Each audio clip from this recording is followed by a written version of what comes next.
రావు గారు ఉన్నారు, ఆయన మీద విశ్లేషణ అడుగుతున్నా. తర్వాత మరి ఖచ్చితంగా ఈ విషయంపై కంటిన్యూ చేయడానికి మీ దగ్గర వస్తాను సార్. మస్తాన్ రావు గారు చెప్పండి సార్. ఇప్పుడు మీరు సార్ ప్యానెల్లో ఉన్న పెద్దలకు, అదేవిధంగా ఫోర్ సైడ్ వీక్షకులకు, జమీల్ గారికి, సుధాకర్ గారికి అందరికీ నమస్కారాలండి. ఇక్కడ మన పెద్దలందరూ చెప్పిన అభిప్రాయాలన్నీ కూడా వాళ్ళ వాళ్ళ దృక్కోణంలో చూసినట్లయితే అవి చాలా సమంజసంగా. నేను మాత్రం ఇవాళ దిల్ రాజు గారు FDC Telangana film development corporation chairman గా ఆ పరిశ్రమకు సంబంధించిన సమస్యలు ఏదైతే ఉన్నాయో వాటిని పరిష్కరించాలనే ధ్యేయంతో రేవంత్ రెడ్డి గారి దగ్గరికి వాళ్ళందరినీ ఒక 50 మంది, నాకు తెలిసి 50 మంది ఆత్మలకు సంబంధించిన వాళ్ళు, ప్రధానంగా చూస్తే దర్శకులు, కొంతమంది సినీ నటులు, నిర్మాతలు కూడా కలిసినట్టుగా కూడా ఉంది. దానిలో ప్రధానంగా ఏంటంటే ఇటీవల ఈ పుష్ప సంజయ్ థియేటర్ దగ్గర జరిగిన సంఘటన, దురదృష్టమైన సంఘటన నేపథ్యంలో కొద్దిగా ఇండస్ట్రీకి గ్యాప్ వచ్చిందనే ఒక ప్రచారం నేపథ్యంలో ఇది ఏర్పాటు చేసినట్టుగా నాకైతే అనిపిస్తా ఉంది. ఆ నేపథ్యంలో ఏంటంటే అసలు ఇండస్ట్రీకి ఏం సమస్యలు ఉన్నాయి, ఇండస్ట్రీ నుంచి ప్రభుత్వం ఏం కోరుకుంటుంది అనేది ఇక్కడ కొద్దిగా విపులంగా చర్చించినట్టుగా నాకైతే అనిపించింది. ఇప్పుడు ప్రధానంగా చూస్తే రేవంత్ రెడ్డి గారు తన ప్రభుత్వ విధానాలు, తెలంగాణ అభివృద్ధిలో సినీ పరిశ్రమ, తెలుగు సినీ పరిశ్రమ నుంచి ఏం కోరుకుంటున్నారో అనేది ఆయన తేటతెల్లంగా చెప్పారు. అదే విషయంలో శాంతి భద్రత విషయంలో, తెలంగాణ ప్రజల ప్రాణాలను కాపాడే విషయంలో, రక్షణ విషయంలో ఎటువంటి రాజీ పడేది లేదని కూడా ఆయన చాలా స్పష్టంగా చెప్పారు. అదేవిధంగా వాళ్ళందరినీ, అంత ఇండస్ట్రీ పెద్దలుగా భావించే వాళ్ళందరినీ కూర్చోబెట్టి ఆ రోజు ఏం జరిగింది అనేది వీడియో సహితంగా కూడా పోలీసు శాఖ ద్వారా ఆయన వీడియో ప్రదర్శించి మరి దాన్ని వివరించిన పరిస్థితి కూడా ఉంది. అది చాలా దురదృష్టకరమైన సంఘటన. ఆ విధంగా జరిగిన నేపథ్యంలోనే మేము సీరియస్ గా తీసుకొని ఇప్పుడు అరెస్టు కానీ ఇంకా ఏదైతే చట్ట పరిధిలో చేయాల్సి వచ్చిందో అవన్నీ కూడా చేయటం జరిగింది అనేది కూడా వాళ్ళకి చాలా ముక్కుసూటిగా చెప్పిన పరిస్థితి కూడా ఉంది. అట్ ది సేమ్ టైం ఆయన ఏం చెప్పారంటే తెలుగు సినీ పరిశ్రమకు సంబంధించి తెలంగాణ ప్రభుత్వం పూర్తి స్థాయిలో అండగా ఉంటుంది, ఎటువంటి భయాలు అవసరం లేదు. తెలంగాణలో తెలుగు సినీ పరిశ్రమని హాలీవుడ్, బాలీవుడ్ నుంచి వచ్చే చలనచిత్రాలు కూడా నిర్మించుకునే విధంగా ఇక్కడ అభివృద్ధి చెందాలనేది, ఐటీ సంబంధించి అంతర్జాతీయ స్థాయిలో ఏ విధంగా అయితే హైదరాబాద్ ఒక కేంద్రంగా మారుతుందో, అదేవిధంగా ఫార్మాకు సంబంధించి ఏ విధంగా అయితే అక్కడ పరిశ్రమలు వచ్చేస్తున్నాయో, అదేవిధంగా తెలుగు సినీ పరిశ్రమను కూడా ఒక ప్రధానమైన పరిశ్రమగా మేము భావిస్తున్నాము.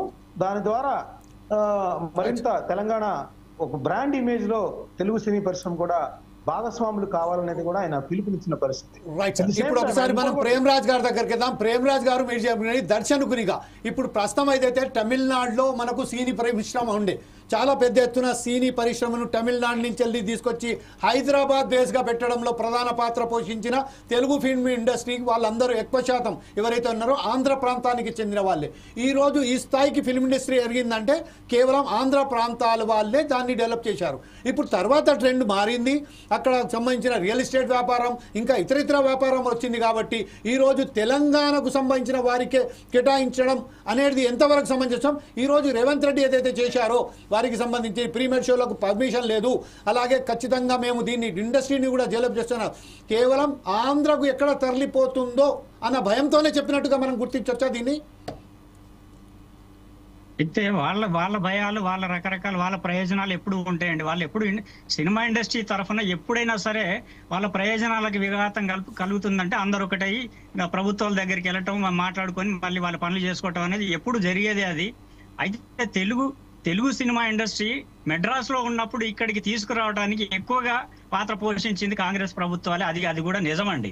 కానీ ఇంకా కూడా నేను వెంకటస్వామి గారు ఇక్కడ కాంగ్రెస్ ప్రభుత్వ ప్రతినిధిగా ఉన్నారు కాబట్టి నేను అడుగుతున్నాను, ఇప్పుడు ఇంకా కూడా తెలుగు అని మా తెలంగాణ పదం వినబడకుండా కేవలం తెలుగు సినిమా ఇండస్ట్రీ అంటే కేవలం మా తెలంగాణ పదం వినబడకుండా ఇప్పటికి కూడా తెలుగు అని ఏంది మాకు ఈ దౌర్భాగ్యం అని అడుగుతున్నా.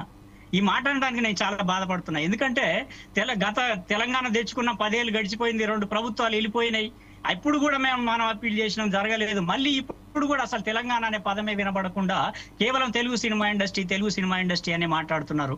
అంటే గత ప్రభుత్వం పట్టించుకోలేదు, ఓకే వెంకటస్వామి గారు చెప్పినట్టు గత ప్రభుత్వం నిర్లక్ష్యం చేసింది, తెలంగాణ సినిమా ఇండస్ట్రీని పట్టించుకోలేదు. మరి ఈ ప్రభుత్వం కూడా అదే దారిలో పోతుందా?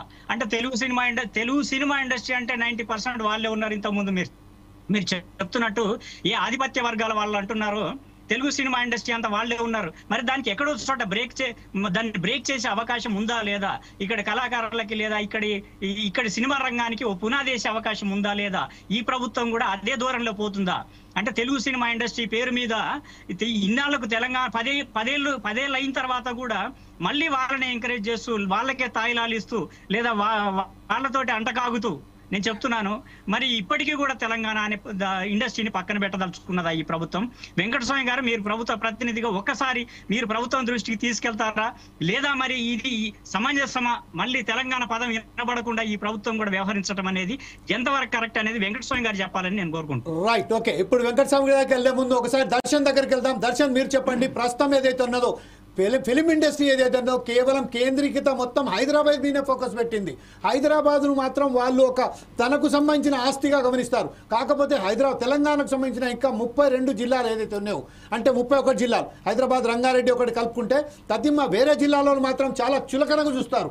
కేవలం హైదరాబాద్ మానే మొత్తం ఇక్కడనే స్థిరపడిపోయారు. ఫిలిం సొసైటీ కూడా ఇక్కడనే ఉంది. ప్రతి వారి ఆస్తులు అంతస్తులు అన్ని ఇక్కడనే ఉన్నాయి. కాబట్టి దీనికి సంబంధించిన వీరు హైదరాబాద్కు మొత్తం కేంద్రీకృతం. దీని మీద మీ అభిప్రాయం ఏంటండి? సార్, మేము ఏమంటున్నామంటే చాలా స్పష్టంగా ఇంతకుముందు ప్రేమరాజ్ అన్న మాట్లాడుతూ చాలా క్లారిటీగా ఏంటంటే తెలంగాణ అనేటువంటి పదం అనేటువంటిది ఉండాలి.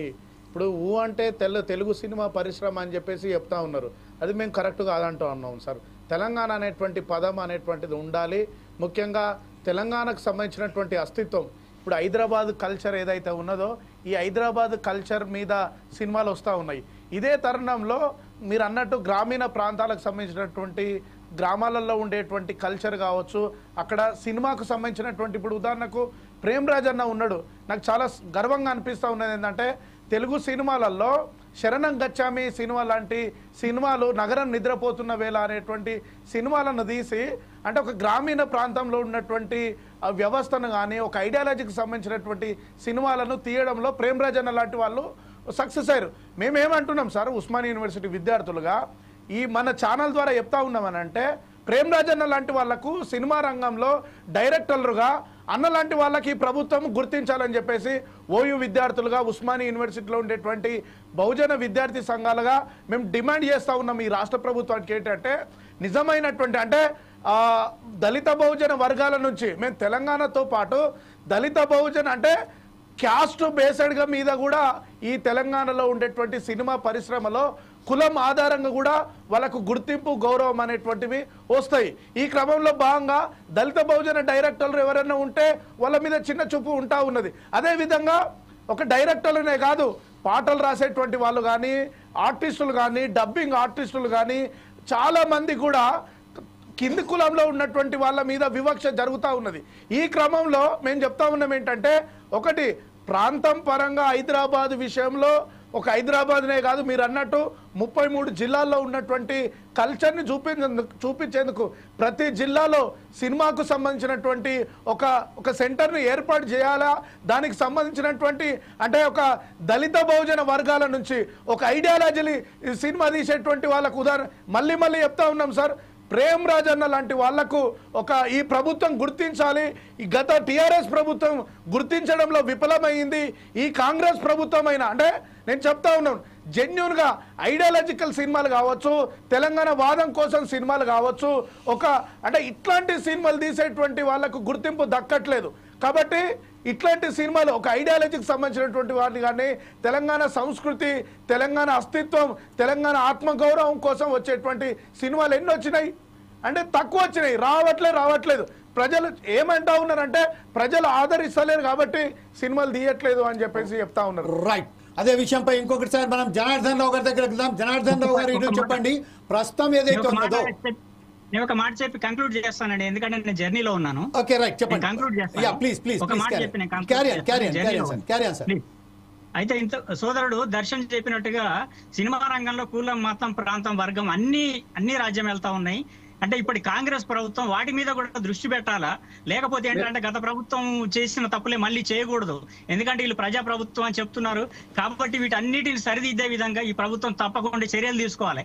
ఎందుకంటే ఇప్పుడు నేను చెప్తున్నాను, ఇప్పుడు నేను భోపాల్ మధ్యప్రదేశ్ లో ఉన్నాను, మేము ఇక్కడికి వచ్చి ఇక్కడ గవర్నమెంట్ సబ్సిడీలు ఇస్తా ఉందండి. కోటి బడ్జెట్ సినిమాకి 35 లక్షల చొప్పున, అంటే 35%, అంటే కోటికి 35% చొప్పున ఇక్కడ సబ్సిడీ ఇస్తా ఉంది. కాబట్టి మేము ఎక్కడి నుంచో వచ్చి ఇక్కడ భోపాల్లో ఇప్పుడు సినిమా తీస్తున్నాం అండి. అట్లా మీరు తెలంగాణ గవర్నమెంట్ తెలంగాణ వాళ్ళని ఎంకరేజ్ చేయడానికి ఇట్లాంటి సబ్సిడీలు ఎందుకు ఇవ్వకూడదు? ఇక్కడ వాళ్ళని ఎంకరేజ్ చేయడానికి సబ్సిడీలు, ఇన్సెంటివ్లు ఇచ్చి ఎంకరేజ్ చేసే విధంగా తెలంగాణ ప్రభుత్వం కూడా చర్యలు తీసుకోవాలి. లేకపోతే ఈ ప్రభుత్వం కూడా పాతదారులను వెళ్ళడం అనేది వెళితే మాత్రం ప్రజల నుంచి వ్యతిరేకత వస్తుంది. కాబట్టి ఈ ప్రభుత్వం గ్రహించాలి. వెంకటస్వామి గారు, మీరు వీలైతే ఈ విషయాన్ని ప్రభుత్వం దృష్టికి తీసుకెళ్ళండి, లేదా మమ్మల్ని చెప్పమన్నా కానీ మేము చెప్తాం, మాకు అవకాశం ఇస్తే. కాబట్టి నేను ఈ వెంకటస్వామి గారికి విజ్ఞప్తి చేస్తున్నాను, దయచేసి వెంకటస్వామి గారు మీ దగ్గర వస్తాను నేను ఖచ్చితంగా.